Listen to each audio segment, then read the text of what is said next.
As I mentioned earlier, in my role as shepherding and teaching pastor at Redeemer Bible Church in Gilbert, about 90% of my role there is biblical counseling. 3 days a week, Tuesday, Wednesday, Thursday, that's all I do. I meet with individuals and couples, helping them navigate matters of the heart.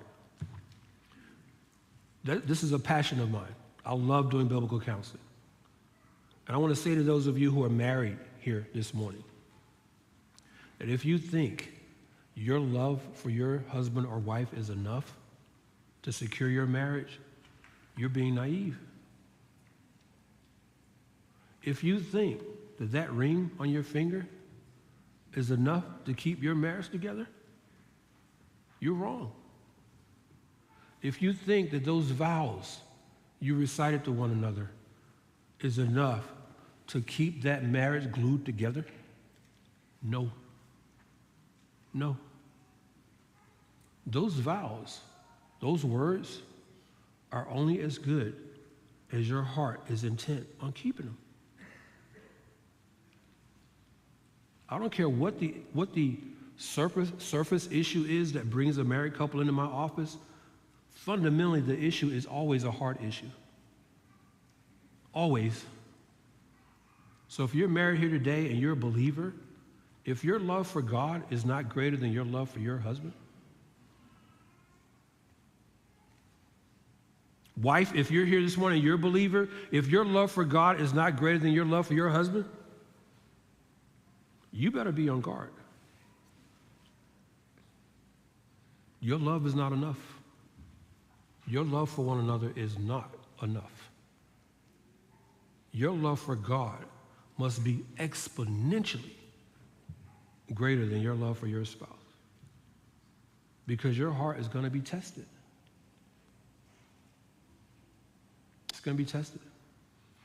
It can be tested, wife, in something as simple as your husband leaving the toilet seat up.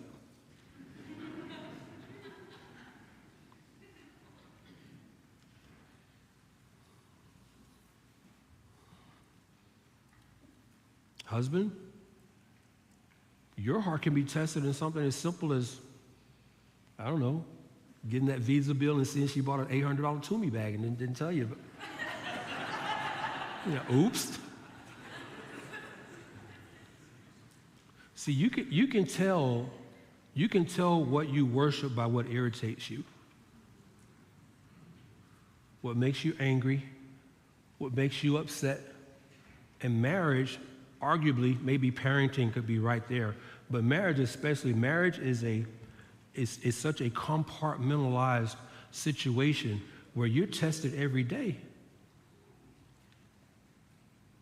So I tell my married couples and my premarital, especially premarital, I tell them this. I said, listen, if you want to get married for any other reason than to glorify God, you shouldn't get married.